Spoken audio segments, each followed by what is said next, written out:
जगत सारा क्षणिक है और आत्मा एक नित्य है। आत्मा का अनुभव बस एकमात्र नित्य है। कहन राज को करन मन, करो महान यह काज। आप्त ज्ञान की प्राप्ति हेतु मंगलमय सुख साज। मंगलमय सुख साज।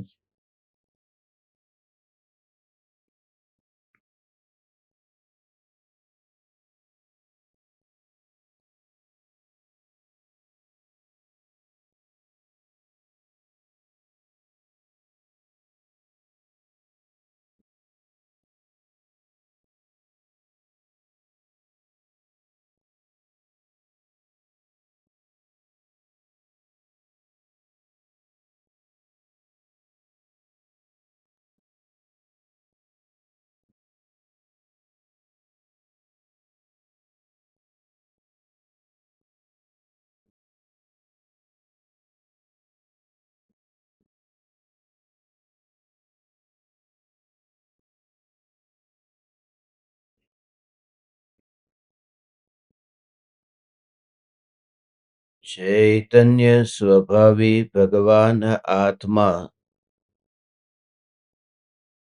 स्वयं ही चैतन्य समयसार है।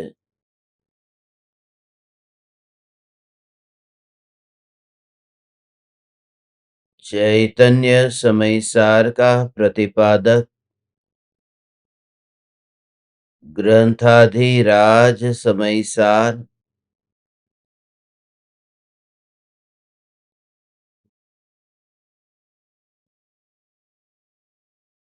सिमंदर परमात्मा की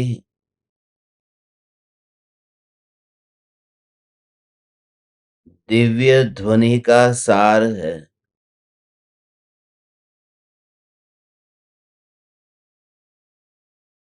जो भगवान आत्मा अपने चैतन्य स्वभाव की सीमा का उल्लंघन नहीं करता, जिस भगवान आत्मा के आश्रय से अनादि अनंत चैतन्य के अतिरिक्त स्वयं का कहीं विस्तार नहीं दिखता, इस भगवान आत्मा के आश्रय से ही धर्म है। यह स्वरूप इस ग्रंथ में आचार्य कुंद कुंद देव ने समझाया है। पुण्य पाप अधिकार पर अपनी चर्चा चल रही है कि पुण्य और पाप ये दोनों ही बंधन है। जो भाव निगोदिया को भी उत्पन्न होता हो, जिसे न वचन है न मन है, जो न बोल सकता है न सोच सकता है, जो कुछ करता भी नहीं है, सिर्फ भोगता ही भोगता है, ऐसे निगोदिया को भी शुभ भाव उत्पन्न होते हैं हर अंतर मुहूर्त में। इसलिए आचार्य देव ने ये कर्ता कर्म अधिकार के बाद पुण्य पाप अधिकार की रचना की। मगर अब बात यह है कि पुण्य पाप दोनों ही बंधन है, तो बंधन से छूटने का फिर उपाय क्या है? सिर्फ भूल को बताया, मगर उस भूल से छूटने का उपाय क्या है? यह तो बता दिया कि कैंसर की गठान हुई है, मगर इस गठान को दूर करने का इलाज क्या है? इसलिए आचार्य देव अब इलाज बताते हैं। कल इसके संबंध में हमने संक्षिप्त में थोड़ी चर्चा की थी कि सम्यक दर्शन ज्ञान चारित्राणी मोक्ष मार्ग, यह रत्नत्रय की प्राप्ति ही मोक्ष का मार्ग है। कल 155वीं गाथा में वह जो रत्नत्रय में सम्यक दर्शन, सम्यक ज्ञान और सम्यक चारित्र, इन तीनों की एकता को रत्नत्रय कहा। श्रद्धा सम्यक होने की हमने चाबी भी थोड़ी समझी कि श्रद्धा अपनापन, यह भगवान आत्मा ही मैं हूं, बस इस श्रद्धा से ही मोक्ष मार्ग शुरू होता है। कि वहां जो ज्ञान और चारित्र लिखा है, अकेली श्रद्धा कहां है? इसलिए यह भ्रम होता है कि हमें सम्यक दर्शन भी पाना होगा, सम्यक ज्ञान और सम्यक चारित्र भी पाना होगा। नहीं, सम्यक ज्ञान और सम्यक चारित्र को प्रकट नहीं करना है। जब श्रद्धा सम्यक होती है तो ज्ञान में रंच मात्र भी बढ़ोतरी नहीं होती। समझने के लिए कि आप 5 शास्त्रों को जानते हैं, उन शास्त्रों की गाथाओं को, उनकी टीकाओं को आप जानते हैं और आपका ध्यान आत्मा में स्थिर हुआ और उस समय भगवान आत्मा दृष्टि में आया, भगवान आत्मा में अपनापन हुआ, श्रद्धा की मोहर लगी कि यह चैतन्य तत्व ही मैं हूं। तो इस श्रद्धा के कारण ज्ञान में रंच मात्र बढ़ोतरी नहीं होती। बढ़ोतरी नहीं होती माने हमारा जो भ्रम है कि सम्यक दृष्टि की दशा तो कैसी होगी, वह कितना ज्ञान वाले और कितने शास्त्रों को जानते होंगे। ज्ञान वही है, उस ज्ञान की जाति बदल गई, वो मिथ्या नाम से अब सम्यक नाम पाता है। चारित्र की अब जाति बदल गई, अब वह जो राग और द्वेष रूप परिणमन हो रहा था, अब उसी का ही वितरागता रूप परिणमन हुआ। जो राग और द्वेष अनंतानुबंधी क्रोधमान माया लोभ की बात है।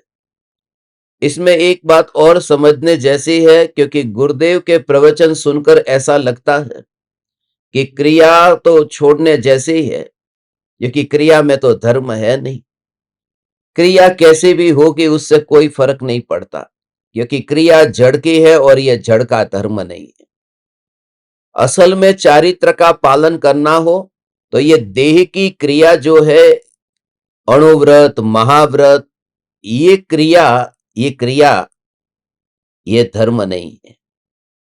आत्मा में जो क्रोध मान माया लोभ को उसे दूर करना है, और ये क्रोध मान माया लोभ को दूर करके वितरागता प्रकट करना है। इसका नाम धर्म है। ये धर्म तो है, मगर उसे प्रकट करना नहीं होता है। जितना जितना ध्रुव न्यायक देव का जो जोर आता है, तो उपयोग अपने आत्म स्वरूप में स्थिर होता है, तो वह इतना दूर तक जाता ही नहीं है, उन विषयों में भटकता ही नहीं है, तो ऑटोमेटिकली क्रोध मान माया लोभ का अभाव होता है। क्रोध को दूर करने से क्रोध दूर हो नहीं सकता। थोड़ी देर के लिए आपको लगेगा कि आज मुझे गुस्सा नहीं करना है, मगर आप खुद देखना कि गुस्सा नहीं करना है, ये प्रतिज्ञा लेने वाले लोग फिर गुस्सा क्यों कर देते हैं? कितनी ही प्रतिज्ञा ली होगी तो भी नहीं होगा जब तक ध्रुव न्यायक देव का लक्ष्य नहीं होगा। इसलिए न सम्यक ज्ञान को पाना है, न सम्यक चारित्र को पाना है, या फिर उसमें वृद्धि करना है। अपने स्वरूप की ही जागृति बनी रहे कि मैं ध्रुव न्यायक, और ज्ञान में ज्ञान की अनुभूति का जोर जितना रहता है, उतना अपने आप ही राग और द्वेष के भाव उत्पन्न नहीं होते हैं। और उत्पन्न हो या न हो, उसकी उत्पत्ति यहां कहां है? जब उन रागादि विकारी भावों को वहां पर उतना भी रस क्यों नहीं है? क्योंकि वो उन भावों के पास में भी नहीं जाता, और वितरागता जो प्रकट हुई उन वितराग परिणाम के पास में भी नहीं जाता। वह जो शुद्धि परिणाम में हुई है, और मैं ध्रुव न्यायक देव हूं। जैसे ही वह गुलाब के फूल को छूने के लिए गया, ये कांटा चुभा, मगर गुलाब के फूल को दूर से देखे तो कांटा चुभेगा नहीं। इसलिए जो वितरागता के प्रकट करने की बात करते हो, तो ये वितरागता को प्रकट करने के लिए वितरागता को छूने मत जाओ, वरना वो राग का कांटा चुभेगा।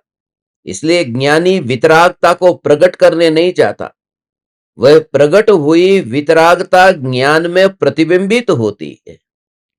वो प्रकट हुई वितराग परिणति, वो प्रकट हुई निराकुल शांति, वो निराकुल शांति ज्ञान में प्रतिबिंबित होती है। वह शांति ज्ञान में झलकती है, और जो ज्ञान में झलका है वो ज्ञान में मिल नहीं गया है। इस जागृति के बल पर वो निराकुलता रूप वह वितराग परिणति ज्ञान का विषय बनती होने पर भी उसकी और दृष्टि नहीं जाती और अपनापन नहीं होता, क्योंकि वह भी तो प्रवाह है। जैसे राग प्रवाह है, वो गंदी नदी बहती है, ये निर्मल नदी बहती है, वैतरणी बहती है, या फिर गंगा बहती है। अंदर गया तो फिर खुद भी बहेगा। इसलिए ये भेद करना कि ये वैतरणी और ये गंगा, ये दूर से जानने के लिए ठीक है, मगर मैं जो त्रिकाल ध्रुव चैतन्य परमात्मा, ये उस वैतरणी में और गंगा में नहीं जाता हूं। ये बात 155वीं गाथा में कल हमने संक्षिप्त में समझी थी। आज 156वीं गाथा हमें लेनी है। ये 156वीं गाथा में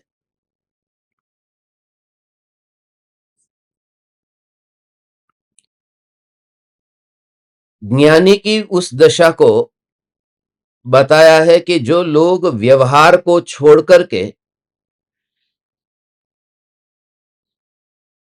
स्वरूप में स्थित नहीं होते हैं, तब तक उन्हें निर्विकल्प अनुभूति नहीं होगी। जब तक व्यवहार का पक्ष है, तो उस व्यवहार के पक्ष से मुक्त होने के लिए देखिए क्या कहते हैं।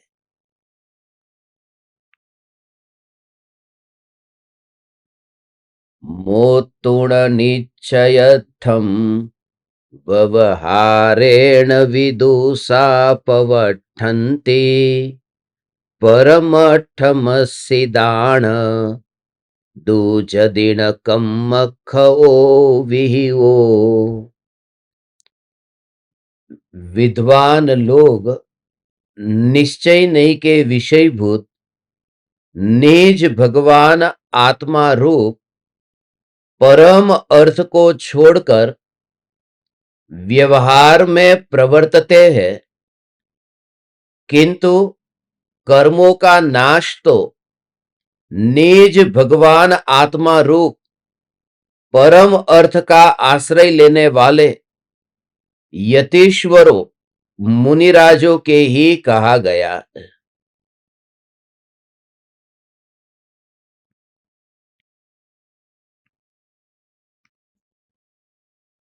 इसमें दो अर्थ है, उन्हें समझना है। देखिए,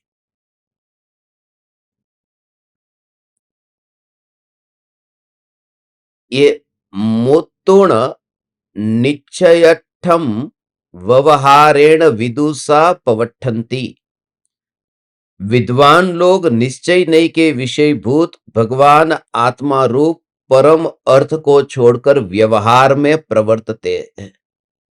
ये जो है ना, व्यवहारेण, यहां पर ये जो शब्द है, इस शब्द से ही दो अर्थ होते हैं। एक अर्थ है व्यवहारे, और दूसरा उसके साथ में दूसरा शब्द है व्यवहारे और न। यदि न को अलग करोगे ना, न, तो व्यवहारे और प्लस न, ये दो शब्द हो गए, और एक शब्द है व्यवहारेण। तो प्राकृत में और संस्कृत भाषा में जो विभक्ति होती है, उसमें जो 7 विभक्ति है, उनमें तीसरी विभक्ति है वो करण वाली विभक्ति है। करण विभक्ति और 7वीं विभक्ति है वह अधिकरण की विभक्ति है। तो करण और अधिकरण, इन दोनों में अंतर क्या है कि जो बात बताई है करण व्यवहारे न, तो व्यवहारे ये जो है ये अधिकरण, और जो व्यवहारे न ये करण विभक्ति है। व्यवहारेण का अर्थ होता है व्यवहार द्वारा, और व्यवहारे उसका अर्थ होता है व्यवहार में।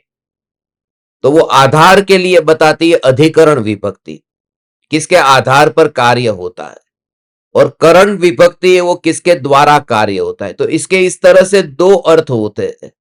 व्यवहारेण एक पूरा शब्द लेंगे तो मूल अर्थ ज्यादातर इस प्रकार से व्यवहारेण ऐसे शब्द से किया है, मगर आचार्य जयसेन देव ने अपनी टीका में वो व्यवहारे और न को अलग करके अर्थ किया है, और उन दोनों के भाव में क्या अंतर है इसको समझो।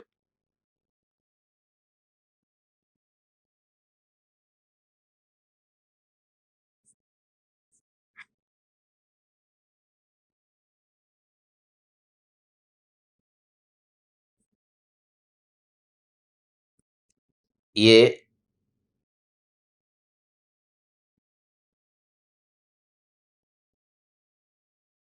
विद्वान लोग निश्चय नहीं के विषयभूत निज भगवान आत्मा रूप परम अर्थ को छोड़कर, माने ये शुद्धात्मा जो दृष्टि का विषय है, जो परम अर्थ की बात आई थी ना, परम अर्थ शब्द अपन ने लिया था ना, कौन सी गाथा में था, किसी को याद है?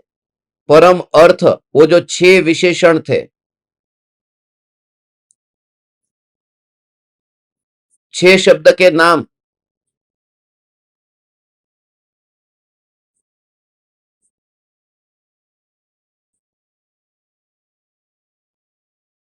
ये देखो 151वीं गाथा में ये शब्द यहां से जो निश्चय से परम अर्थ, परम पदार्थ है, समय है, शुद्ध है, केवली है, मुनि है, ज्ञानी है, ये जो 6 शब्द का वर्णन जो किया था उसी बात को ये यहां पर अभी देखो आगे, यहां पर ये आया फिर परम,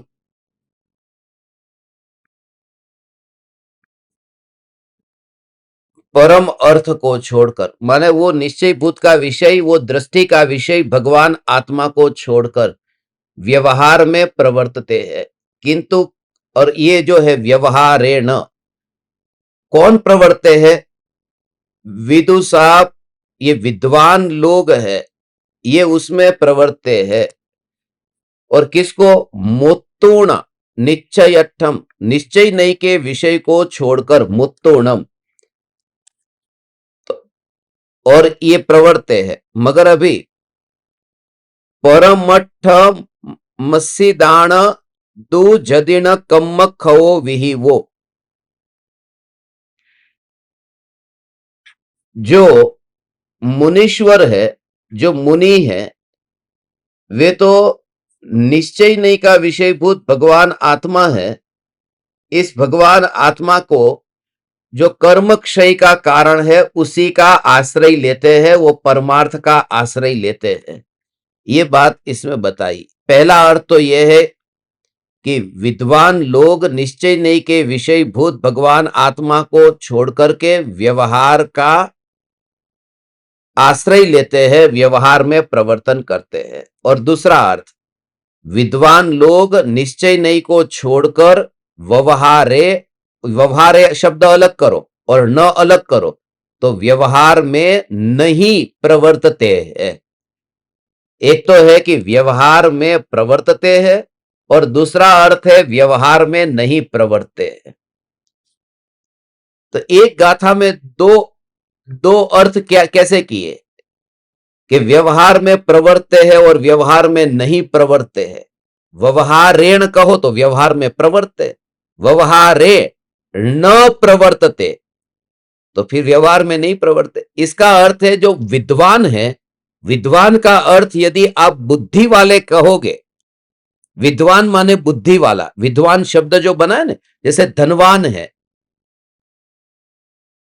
रूपवान है, ऐसे ही विद्वान है। विद्वान, विद का अर्थ होता है ज्ञान, जो ज्ञान वाला है वह विद्वान है। मगर ज्ञान का अर्थ भी दो है, एक तो बुद्धि रूप जो ज्ञान है वह ज्ञान, और दूसरा है अनुभव पूर्वक का जो ज्ञान प्रकट हुआ है वह ज्ञान। तो एक विद्वान है जो खाली पंडित के रूप में है और एक विद्वान है जो आत्मानुभवी है। तो जो आत्मानुभवी शब्द ऐसा अर्थ करेंगे तो विद्वान आत्मानुभवी परमार्थ को छोड़कर के व्यवहार में नहीं प्रवर्तते हैं। और यदि बुद्धिमान वो पंडित को लेंगे, खाली शास्त्र ज्ञानी को, तो वे परमार्थ को छोड़कर के व्यवहार में प्रवर्तते हैं। ऐसा उनका अर्थ है। ये दोनों का अलग अलग अर्थ हुआ ना। विद्वान लोग निश्चय के विषयभूत भगवान आत्मा रूप परम अर्थ को छोड़कर व्यवहार में प्रवर्तते हैं। तो प्रवर्तते है ये विद्वान का अर्थ लेना, ये पंडित खाली शास्त्रों का जिसको ज्ञान है वे। और यहां यदि विद्वान का अर्थ आत्मानुभवी लेना है तो छोड़कर व्यवहार में नहीं प्रवर्तते हैं। किंतु कर्मों का नाश, ये कर्मों का नाश तो निज भगवान आत्मारूप परम अर्थ का आश्रय लेने वाले यतीश्वरों को, ये यतीश्वरों के मुनिराजों के ही कहा गया। यहां पर खाली विद्वान का अर्थ फिर ऐसा लोग समझते हैं कि पंडित की बात है, खाली बुद्धिमान की बात है। मगर आचार्य कुंदकुंद देव भी विद्वान थे, अमृतचंद्र आचार्य भी विद्वान थे, समंतभद्र आचार्य, उमा स्वामी, ये सभी आचार्य देव ये विद्वान थे। तो विद्वान का अर्थ खाली जो शास्त्र को इकट्ठा किया है ज्ञान, वही अर्थ नहीं लेना। जो स्वरूप का आश्रय लेकर के अपने स्वरूप में जो स्थित हुए हैं वही असली विद्वान है। अब वो स्वरूप का आश्रय लेकर के व्यवहार को कैसे छोड़ते उसकी गहराई में अब जाते। ये तो मैंने आपको शास्त्र में जो यहां गाथा का अर्थ है वो बताया।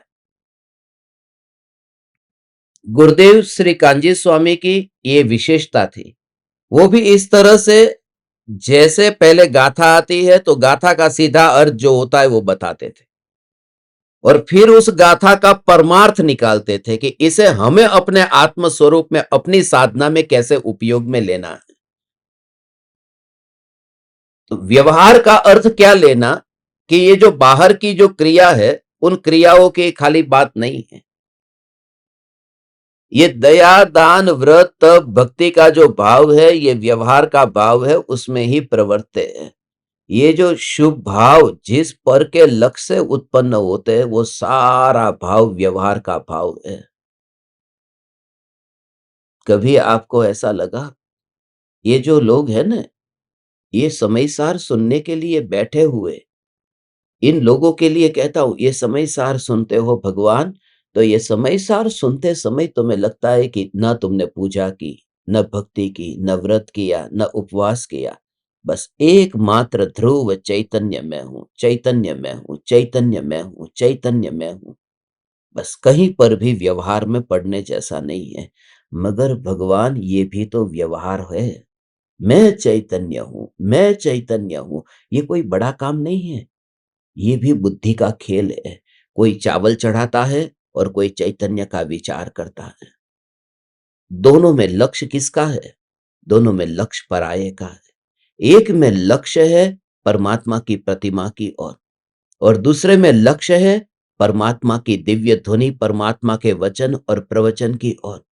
जब चिंतन करते हैं तो चिंतन में वो सब शब्द भरे पड़े हुए हैं, उन शब्दों को सुनकर के चिंतन होता है, और निर्विकल्प अनुभूति वो शब्दों को बाहर कर देती है।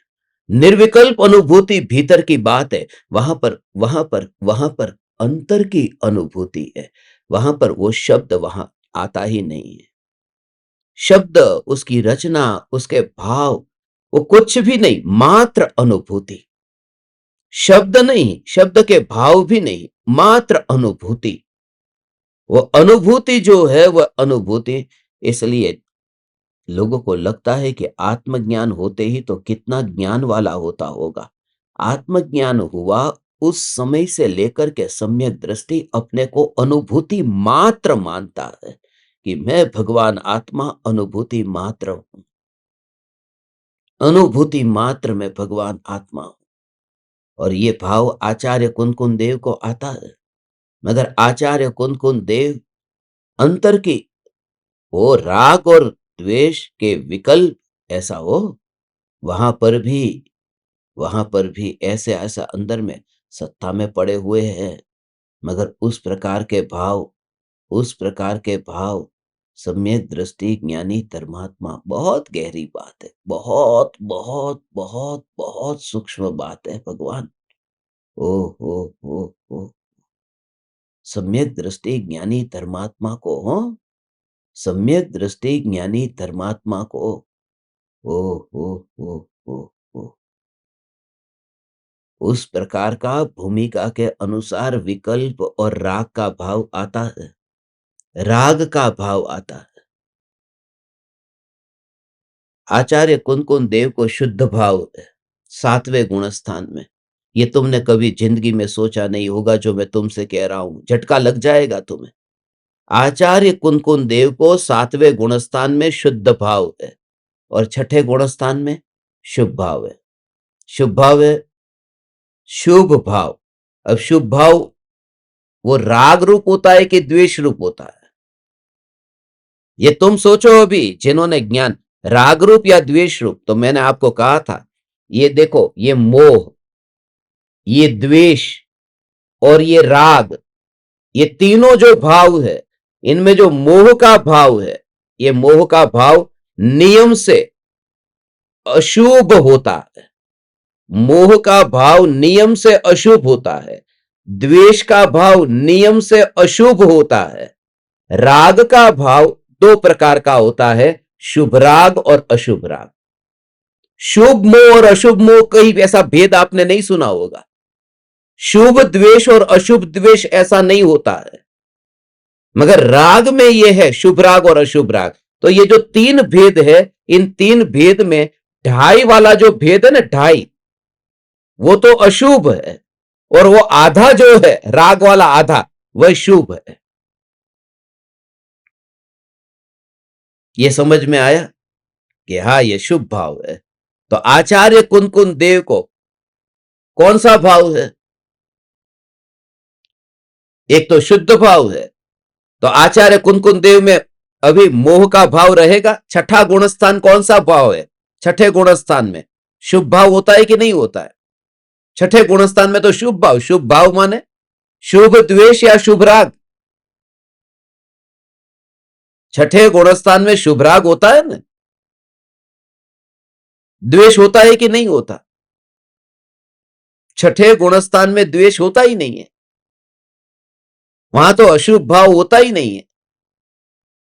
तो फिर ये संज्वलन क्रोधमान मायालोभ भी आत्मा में पड़े हैं कि नहीं पड़े? और छठे गुणस्थान में संज्वलन क्रोधमान मायालोभ का उदय होता है कि नहीं होता? तो क्रोध जो है, वो क्रोध राग रूप कषाय नहीं है, क्रोध तो द्वेष रूप कषाय है। तो क्रोध, आचार्य कुंदकुंद देव का क्रोध अभी नहीं छूटा है ना। ये 25 प्रकार के कषाय में ये 13 प्रकार के कषाय तो राग रूप है, और 12 प्रकार के कषाय के भाव द्वेष रूप है। उसकी क्वांटिटी में 25 प्रकार के कषाय तो पता चला ना। ये 4 कषाय और 4 का 4 से गुना करो तो 16।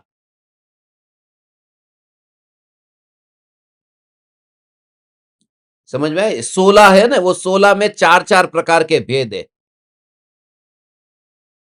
अनंतानुबंधी क्रोधमान माया लोभ, अप्रत्याख्यानावरण क्रोधमान माया लोभ, प्रत्याख्यानावरण क्रोधमान माया लोभ, संज्वलन क्रोधमान माया लोभ। तो ये क्रोध है, ये क्रोध शुभ नहीं होता, क्रोध हमेशा अशुभ ही होता है। तो अभी संज्वलन क्रोध को पड़ा हुआ है ना, तो अशुभ का भी वहां पर आचार्य कुंकुन देव को भाव है। फिर वहां 9वें गुणस्थान तक जो वेद का उदय है, तो 9वें गुणस्थान तक भी वहां पर वो भाव है। वो भाव वेदो, वो भाव वेद, जिसको हम कहते हैं ना कि वो वेद का उदय, वो विकार का भाव, वो वहां पर 9वें गुणस्थान तक है। तो वहां पर भी वो शुभ भाव नहीं, वो अशुभ भाव वहां पर है। जो कि स्त्री वेद, पुरुष वेद, नपुंसक, ये काम वासना का भाव कोई शुभ भाव होता है?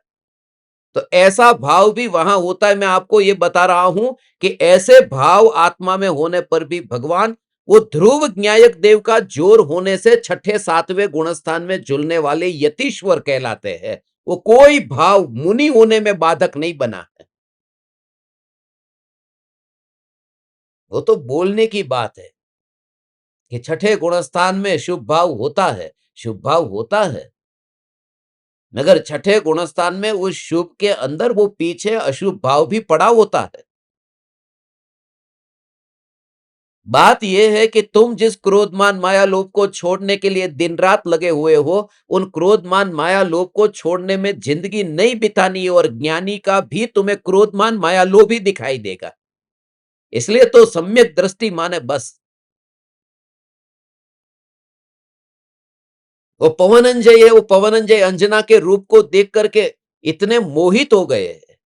वो चारित्र मोह, इतना राग का भाव है कि अब अंजना अंजना अंजना, खाना नहीं खाया हो उन्होंने।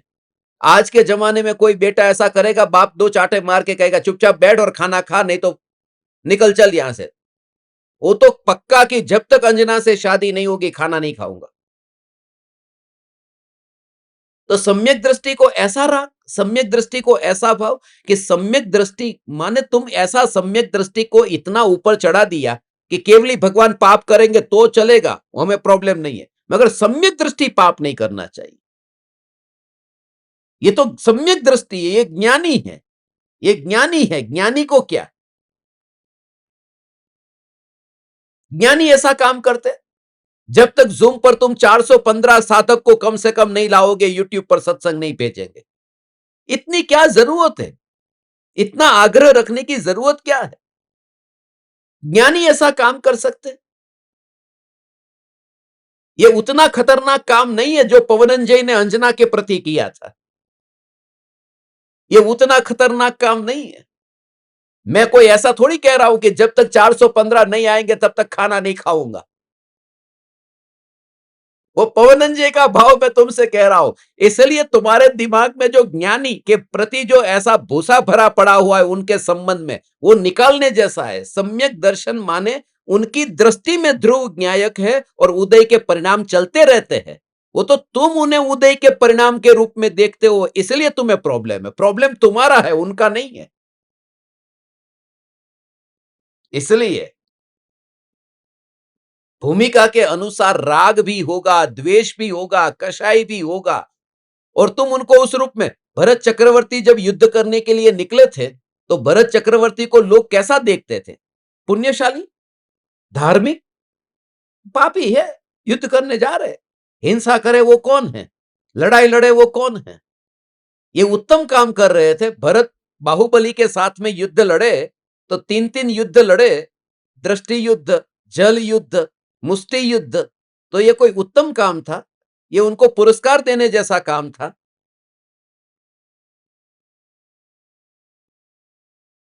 और ये सब मंत्रियों की चाल थी, ये मंत्रियों ने नक्की किया था। तो उनकी दृष्टि में तो ऐसा ही है कि ये देखो। इसलिए जो मैं आपको कहता हूं कि ये देखो कितने पापी है, हिंसा करते हैं। और जो ये कहने वाले थे, वो जो कहने वाले थे वो निगोद में गए, और भरत चक्रवर्ती अंतर्मुहूर्त में केवल ज्ञान पाके मोक्ष में गए। माने दूसरों के परिणामों की फिक्र तू इतनी मत कर, क्योंकि तू उनकी अंतर की दशा को नहीं जानता। इसलिए कहा ज्ञानी से कभी पंगा मत लेना, वो कभी भी अंदर में लीन होकर निकल जाएगा और तू तेरी दृष्टि की वजह से भटक जाएगा। तू तारू कर, तू अपनी अंदर की दृष्टि को तू निर्मल कर, क्योंकि तू जिस भरत चक्रवर्ती को पापी देखता है कि ये पापी भरत चक्रवर्ती, पापी भरत चक्रवर्ती, पापी भरत चक्रवर्ती, ऐसा कहकर तू जो कीचड़ उछालता है, भरत चक्रवर्ती को पूछेगा तो भरत चक्रवर्ती कहेंगे कि ये परमात्मा है। क्यों परमात्मा है? भरत चक्रवर्ती तुम्हें परमात्मा मानते हैं और तुम भरत चक्रवर्ती को पापी मानते हो, और तुमने कोई ऐसा पाप नहीं किया। फिर भी उनकी प्रति जो दृष्टि है, ये दृष्टि वो उनकी पर्याय की ओर दृष्टि है। इसलिए अपनी थाली की ही मक्खी उड़ाओ, और दूसरे की थाली की मक्खी उड़ाने जाओगे तो यहां तुम मक्खी निगल जाओगे अपनी थाली में पड़ी हुई। इतना ध्रुव चैतन्य का अपना ही जोर, तुम अपना काम कर लो बस। इसलिए क्योंकि जिन भावों के लिए तुम चाहते हो कि भरत चक्रवर्ती युद्ध नहीं लड़े, भरत चक्रवर्ती कहते हैं कि मैं भी थोड़ी चाहता हूं कि ये युद्ध करूं। जब ये भाव को मैं नहीं रोक पा रहा हूं तो तू दूर से बैठा बैठा ये उछल कूद जो कर रहा है, क्योंकि तुझे तेरे भावों को कंट्रोल में करना है। तेरा भाव आश्रव तत्व है, उसे छोड़ने। मेरा भाव तो तेरे लिए अजीव तत्व है, मेरा भाव तुझे थोड़ी छोड़ना है।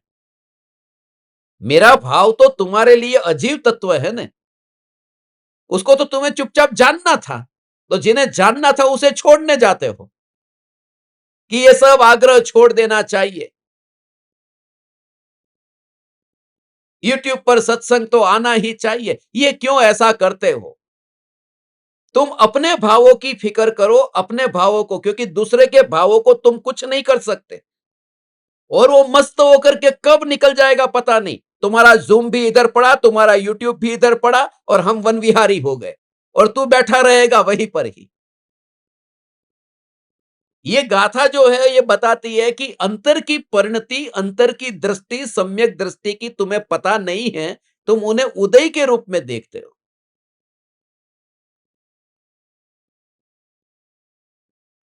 और लाभ क्या है? आज मानो कि तुम सोचो कि भरत चक्रवर्ती युद्ध कर रहे, ये युद्ध नहीं करना चाहिए, ये शोभा नहीं देता, ये नहीं देता।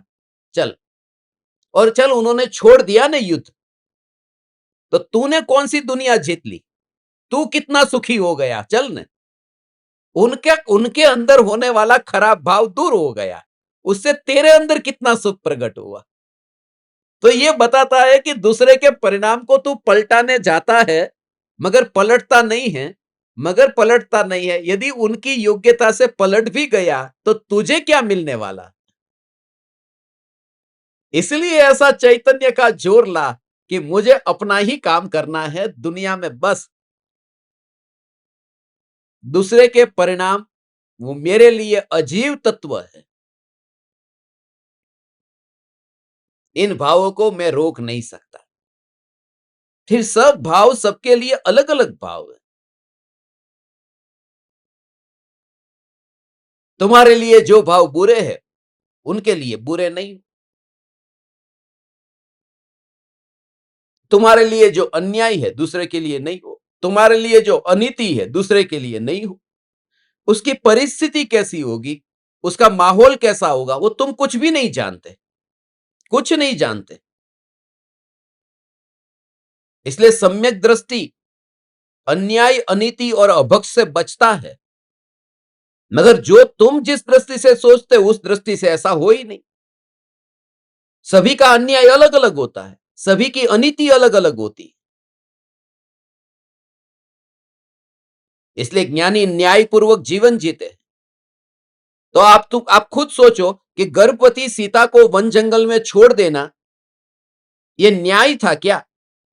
बिना बिना कुछ जांचे परखे धोबी के कहने मात्र से यह अन्याय था। और अन्याय था इस वजह से राम को पश्चाताप क्यों हुआ कि यह गलत किया मैंने, सीता मुझे माफ करो। तो अन्याय हुआ या नहीं हुआ? और तब भी सम्यक दर्शन उनका नहीं छूटता ऐसे अन्याय के काल में भी। क्योंकि परिणाम जो है उन परिणामों का संबंध नहीं है, ध्रुव की रुचि है, बस तू ध्रुव का दीवाना हो। मैं किसी भी ज्ञान दीपक को जब मिलता हूं, उन्हें धर्म सभा में भी जोड़ता हूं, धर्म शिष्य में भी जोड़ता हूं, तो उनको यह कभी नहीं देखा कि उन्होंने कितना व्रत तप किया या कितना बुद्धिमान है, श्रद्धा का जोर कितना है, वो कितनी प्यास लेकर के आया। श्रद्धा माने बस एक आदमी रास्ते पर जा रहा है, उसका मित्र सामने से आया और मित्र को कहता है कि अरे तू जिंदा है, मैंने तो समाचार मुझे मिला था कि तू गुजर गया और मैंने तो तेरे मरने का रो भी लिया।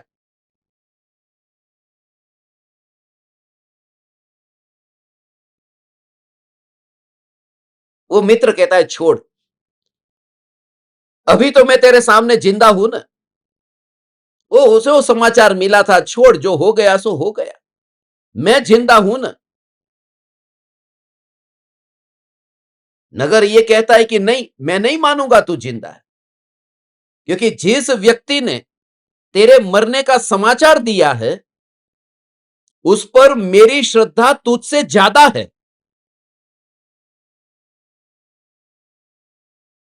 ये कैसा लगेगा तुम्हें? ये बिल्कुल पागलपन लगेगा ना, कि नजर के सामने दिख रहा है फिर भी उन पर इतनी श्रद्धा। ये अंधश्रद्धा नहीं है। ये ऐसा तुम्हें लगेगा, इसका अर्थ क्या है मालूम है? कि जीभ पर रसगुल्ला आया, ये तो पता चलता है ना कि मजा आया, मगर सम्यक दृष्टि कहता है कि ये मजा आया नहीं, मैं नहीं मानूंगा ये मजा आया। ये कि मेरी श्रद्धा उन वितरागी देव शास्त्र गुरु के प्रति, ये जो अभी लग रहा है कि मीठा, उससे ज्यादा है, क्योंकि इसमें मेरे विकल्प जुड़े हुए हैं।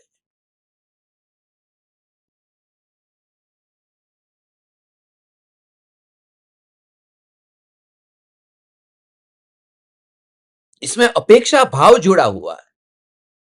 उस व्यक्ति का कहने का मतलब यह था कि वह अपना नहीं रहा, उसका मोह मर गया है। ये तुम्हारे बारे में जो समाचार दिया था वो तुम्हारा मृत्यु माने मोह की मृत्यु। कहते ना कि यह आदमी जीते जी अब मर गया, उसकी कहने की अपेक्षा यह थी, वो मैंने समझी नहीं, और वो तू भी नहीं समझ रहा।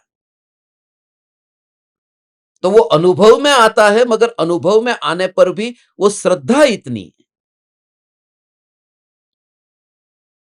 इसलिए सम्यक दृष्टि अन्यायी हो सकता है, अनीति वाला भी हो सकता है, क्योंकि सब जगह का वो तुम्हारी दृष्टि के हिसाब से हो। अब मामा और बुआ, ये जो है ना, मामा बुआ का, लड़का लड़की का वो जो रिश्ता है, वो करना चाहिए कि नहीं करना चाहिए? वह नीति है कि अनीति है?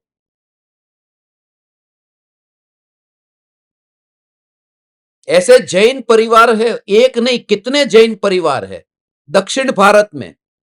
तो दक्षिण भारत में मामा और बुआ का लड़का लड़की की शादी लीगल है, उसमें उसमें वो दोष नहीं मानते, अनीति नहीं है। मगर हम उत्तर भारत में तो अपनी बहन जैसा मानते हैं। तो सब जगह का वो वहां का समाज का नियम, अन्याय अनीति का मतलब पता है? न्याय और नीति दोनों अलग अलग है। कि यदि अन्याय किया तो उसकी सजा सरकार देगी, और अनीति से जीवन जिए तो उसकी सजा समाज देगी। अन्याय का संबंध राजा के साथ में है और अनीति का संबंध समाज के साथ है।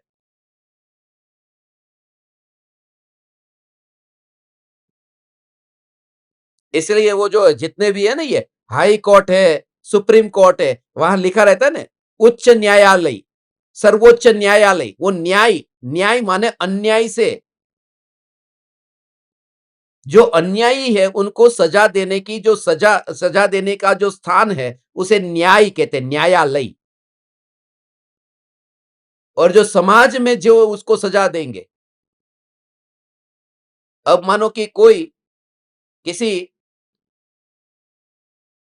जैन ने किसी दूसरी जाति के लड़के से शादी कर ली, मानो मुस्लिम से शादी कर ली, ऐसा भी होता है।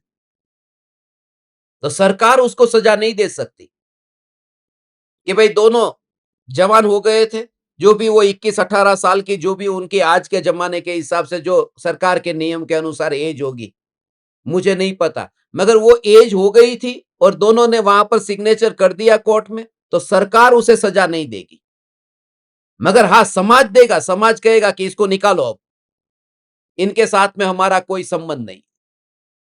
तो दोनों सजा अलग अलग प्रकार की है।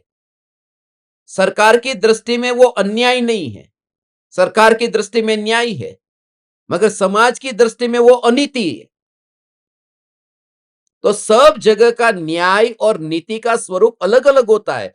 तुम घोड़े के तरह घोड़ाना डाबलाની જેમ તમે આમ બેઠા છો એટલા માટે તમને એમ લાગે કે આ ખોટું છે ને આ સાચું છે, मगर सबकी अपेक्षा सबके लिए अलग अलग स्वरूप है। सिर्फ अकेले एकांत से मत पकड़ के रखो, सब अलग अलग दृष्टिकोण है। इस वजह से सम्यक दृष्टि हमारी समझ में नहीं आते। आज के जमाने में अब दो पत्नी रखेंगे तो हम किस नजर से देखते हैं, और उस जमाने में राजा ऋषभदेव दो पत्नी रखे तो कोई बात नहीं, और दो तक तो प्रॉब्लम नहीं था। भरत चक्रवर्ती की 96,000 थी, तो कोई प्रॉब्लम नहीं। आज तो लड़कियां इतनी नहीं मिलती, भविष्य में तो आगे जाकर के, क्योंकि इतने अबॉर्शन वगैरह कितना कितना होता है। पहले तो और ज्यादा होता था, दूध पीती कर देते थे ना बच्चे को, दूध पीती।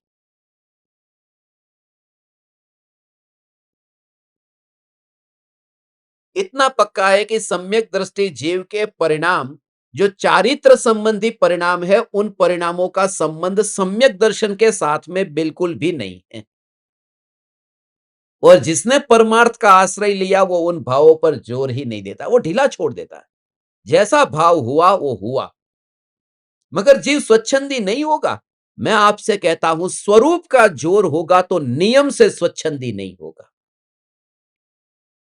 स्वरूप का जोर होगा तो विचरे उदय प्रयोग होगा, और स्वरूप का जोर नहीं होगा तो स्वच्छंदी होगा। ये दो में अंतर है। किसे कहते हैं स्वच्छंदी और किसे कहते हैं विचरे उदय प्रयोग? स्वरूप का जोर, कि तुम्हें अब क्या कहा जाए, तुमने इतने दिनों से सुना है, तो अब तुम्हें तो स्वरूप का जोर आया, तो अब जो तू काम भोग भोगेगा, तो फिर उसे तो विचरे उदय प्रयोग कहेंगे ना, कि नहीं कहेंगे? क्योंकि स्वरूप का जोर विकल्पात्मक चिंतन, इसका नाम स्वरूप का जोर नहीं है।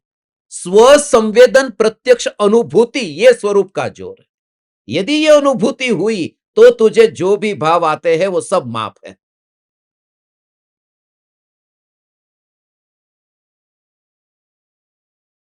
स्वरूप पर जोर का भाव ये है।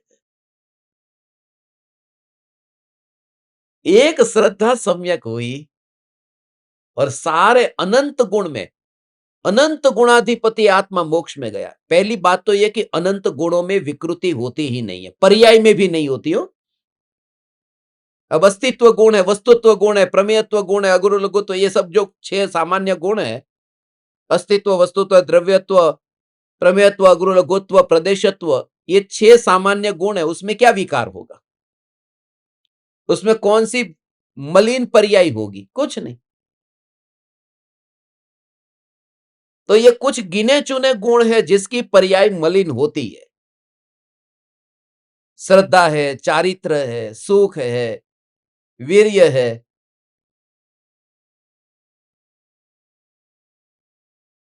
तो वो पर्याय में विपरीतता होती है। मगर पूरा आत्मा संसार में भटकता है ना, वो एक श्रद्धा की वजह से। बस सिर में दर्द है और पूरा शरीर घर में बैठा है, बाहर नहीं जा पा रहा है। कि सिर में दर्द है तो सिर को घर में रहना चाहिए और बॉडी वॉक करने जाना चाहिए सुबह, कि वो अभेद है इस वजह से नहीं जा सकता। ये सिर और पूरा शरीर, ऐसे ही भूल तकलीफ है श्रद्धा में, मगर सारा आत्मा उसके साथ अभेद है, इसलिए नरक में जाता है, निगोद में जाता है तो आत्मा अकेला जाता है। और सिर दर्द ठीक हो गया तो अकेला सिर नहीं जाएगा घूमने, पूरा शरीर जाएगा। ऐसे ही श्रद्धा की बीमारी दूर हो गई तो अकेली श्रद्धा मोक्ष में नहीं जाएगी, पूरा आत्मा मोक्ष में जाएगा। इसलिए प्रॉब्लम श्रद्धा में है। श्रद्धा बस, परिणाम नहीं, श्रद्धा। यही तो गुरुदेव की 45 वर्षों की शिक्षा थी, ये बोध था, श्रद्धा। और वो दिखाई नहीं देती है ना। तकलीफ ये है कि दिखती नहीं है, दिखती है यदि तू देखे तो, मगर तेरे पास में दृष्टि नहीं है तो कैसे देखेगा। इसलिए सम्यक दृष्टि की एक प्रकार है जिससे वो पहचान करता है।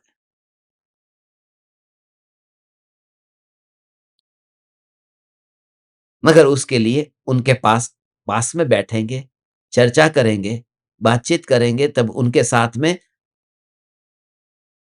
तब धीरे धीरे धीरे धीरे पता चलता है। वो भी खाली अनुमान से, प्रत्यक्ष तो वही जानता है, जिसको सम्यक दर्शन हुआ है वही जानता है। इसलिए सम्यक दर्शन का प्रदर्शन नहीं हो सकता, श्रद्धा को दिखाया नहीं जा सकता।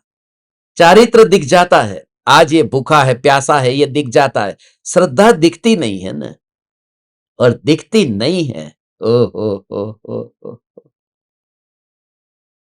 इसलिए तो घर में रह करके भी तकलीफ नहीं होती। नहीं तो जरा विचार करो कि पत्नी को पता चल जाए, बच्चों को पता चल जाए कि तुम उसे अपना नहीं मानते हो, तो रोज का विवाद होगा कि यार तू मेरा पति होकर के तू मुझे अपना नहीं मानता। इसलिए वो पास में बैठता है, वो पत्नी को दिखाई देता है बस, मगर उसका अपनापन छूट गया है, वो कहां दिखाई देता है। सम्यक दर्शन माने जिन्होंने बस अब एक्टर बन गए, नाटक करने वाले सम्यक दृष्टि सुपर एक्टर होते हैं, वो पता ही नहीं चलता।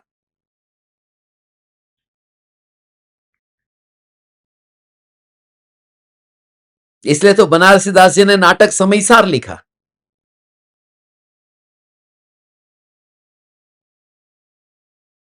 हे चैतन्य परमात्मा, कोई भी परिणाम के काल में कैसे भी परिणाम हुए, कैसे भी परिणाम हुए, परिणाम को न तो चारित्र को अंगीकार कर सकता है, न परिणामों को पलट सकता है। नियम से तू नहीं पलट सकता, जब अपने परिणामों को नहीं पलट सकता तो दूसरे के परिणामों का क्यों विचार करता। ये बैठे बैठे जो विचार आता है ना, व्यर्थ का ही पूरा, व्यर्थ का। ये रशिया और यूक्रेन के बीच में इतना युद्ध क्यों हो रहा है। ये जेलेंस्की ने पूरे देश को बर्बाद कर दिया, युद्ध लड़ लड़ करके, कुछ दम नहीं है और युद्ध लड़ने निकल पड़ा है। जल्दी से जल्दी ये सब हाथ जोड़ दे, माफी मांगे और अपने देश को बचाए, अपनी अच्छी सी जिंदगी जिए।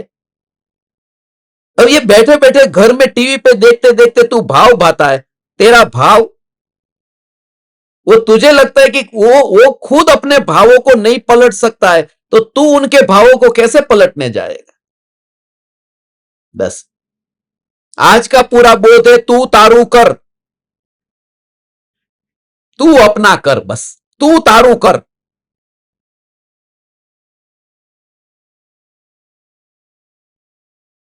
तू तारू कर।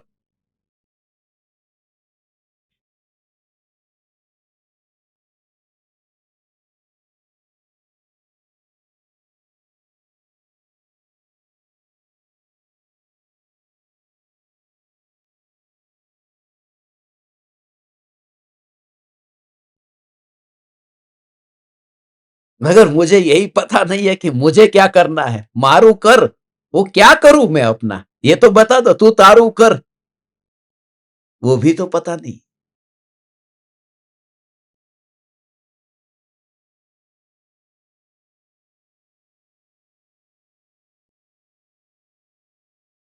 तो वह तत्व है जो कुछ नहीं करता, बस करने का जहां कुछ नहीं है, बस वह तो तत्व है। सत्ता, अस्तित्व, अस्तित्व, अस्तित्व, अस्तित्व, अस्तित्व की अनुभूति पर्याय में होती रहती है। और उसी के लिए ये फिर उस भूमिका में विचार आते हैं, यही अंदर में चिंतन चलता है, यही बोध, यही तो करेंगे और क्या करेंगे। चैतन्य चैतन्य चैतन्य चैतन्य चैतन्य चैतन्य। कल किसी ने पूछा कि आप तो बोल रहे थे रोज रात्रि ध्यान प्रयोग करना है, ये कंपलसरी है हमें बैठना? कंपलसरी नहीं है। बोले नहीं तो आप तो बढ़ाते ही जा रहे, समय सार किया, धर्म सभा किया, फिर ये किया, अभी रात्रि ध्यान प्रयोग भी रोज रोज, अभी 4 दिन तो ठीक था कि गिनती भी कर लेते थे कि आज अष्टमी है, चतुर्दशी है, चलो भोगों को नहीं भोगा तो आगे भोग लेंगे, बाद में भोग लेंगे। अब तो रोज रोज रात्रि ध्यान प्रयोग होगा तो परमानेंट ब्रह्मचारी बनाओगे क्या हमको? बहुत टेंशन आ गया फिर। ये सब तुम्हारी हालत बता रहा हूं मैं।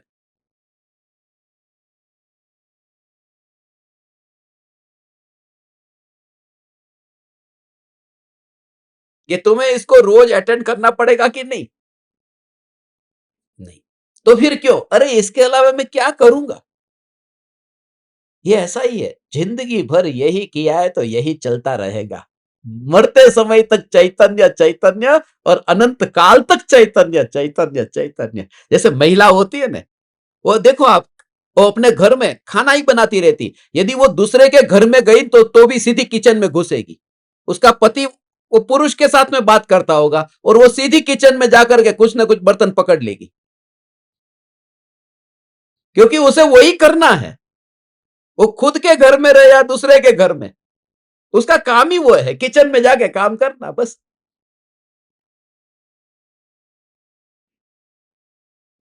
किसी के भी घर में गए तो पहले किचन में, वो घर की मालकिन वो किचन में होगी, वो भी किचन में जाकर के बस। तो हमारा भी ऐसा ही है कि यही काम करना है, चैतन्य चैतन्य चैतन्य चैतन्य चैतन्य। और करेंगे क्या? हम अपने घर में होते तो भी ये करते हैं, तुम्हारे घर में आते तो भी ये करते हैं, हम जहां जाते वहां यही तो करते हैं। तू भी ऐसा जो है चैतन्य परमात्मा, अपनी जागृति से भर, बस तू तारू कर।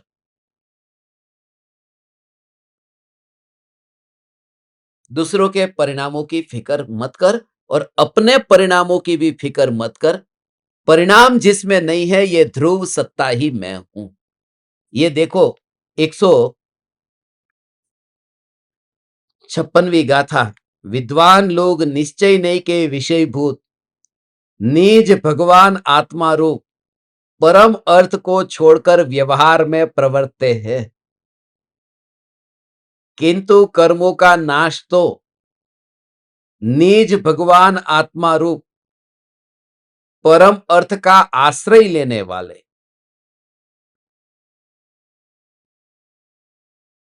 ये जो आश्रय है ना, ये आश्रय परम अर्थ का आश्रय लेने वाले। ये परम अर्थ का आश्रय, आश्रय कैसे लेना? तो आश्रय का अर्थ है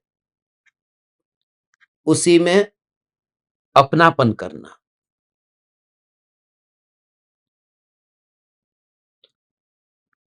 उसी के बल पर आश्रय का मतलब है, जितनी भी पर्याय परिणमित होती है उसमें आश्रय किसका लिया है। जैसे कांच का गिलास फूटा, तो कांच का गिलास फूटते समय एक करोड़पति ने कहा ठीक है कोई बात नहीं, फूटा तो भले फूटा। तो उस समय तो वो खाली हाथ है, किसी को पकड़ा नहीं है, मगर उसकी दृष्टि में वो जो करोड़ों रुपए उसके पास में है, वो उसके आश्रय से ये बोल रहा है। आश्रय माने उसी के सपोर्ट से, उसी के बल पर ये कह रहा है कि भले फूटा तो भले फूटा। वो जो है उसका जोर किसके ऊपर है कि कुछ उसके पास में है, कि वो खजाना उसमें से खाली नहीं हुआ है गिलास के फूटने से। वो सम्यक दृष्टि नहीं है कि उसने पर्याय का स्वीकार कर लिया कि गिलास की उस समय की तत्समय की पर्याय की योग्यता थी कि फूटना था, और चलो उसका खजाना उसके पास में पड़ा है कि ठीक है चलो ठीक है। मगर अब सम्यक दृष्टि को जो फूटता है तो क्या स्वीकार होता है कि तिजोरी में धन पड़ा है उस वजह से नहीं, मगर ये जो पर्याय में परिणमन हुआ, गिलास फूटा, वो परिणमन हुआ है, और वो आश्रय कि मैं ऐसा तत्व हूं जिसमें परिणमन ही नहीं है, उस अपरिणामी के आश्रय से वो परिणमन का स्वीकार होता है। ये नजरिया अलग है। इसलिए करोड़पति को वो गिलास का तो स्वीकार हो गया ना, मगर वो तिजोरी के 1 करोड़ खाली हो जाएंगे तो स्वीकार नहीं होगा, क्योंकि अब किसका आश्रय रहा। मगर सम्यक दृष्टि को तो अनंतानंत पर्याय का स्वीकार है, क्योंकि उन पर्यायों के जन्म मरण में अपनी ध्रुवता का जन्म मरण नहीं देखते हैं, इसके बल पर वे निर्लेप रहते हैं।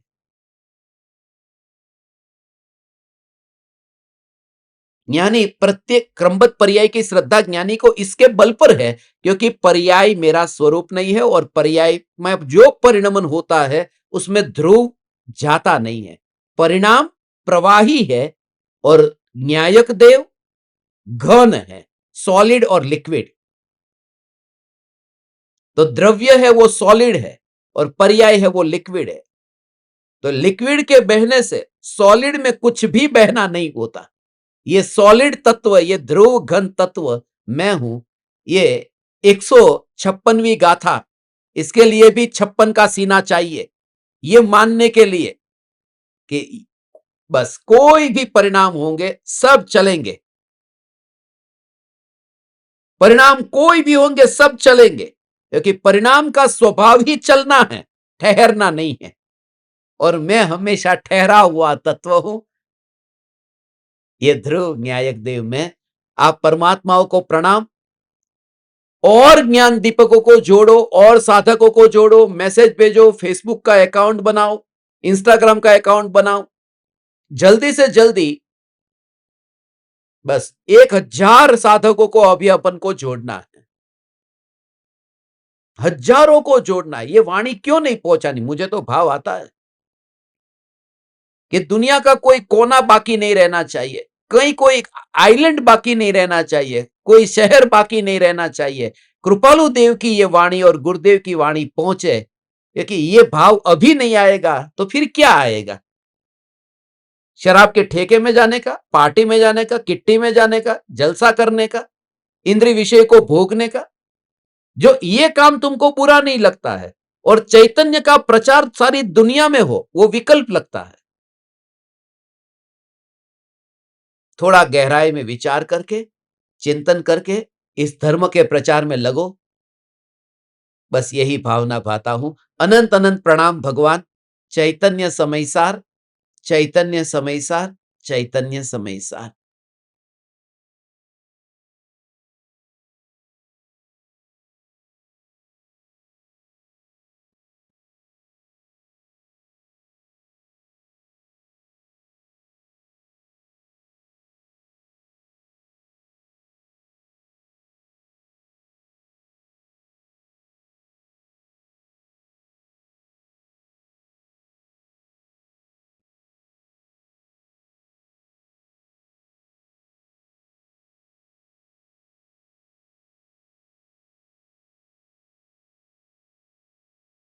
अहो अहो श्री सद्गुरु करुणा सिंधु अपार,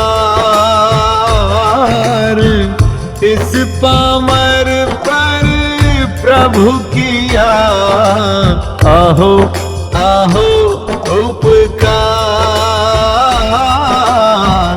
अहो अहो उपकार। देह सहित जिनकी दशा वरते देहातीत, उन ज्ञानी के चरण में हो वंदन अगणित, हो वंदन अगणित।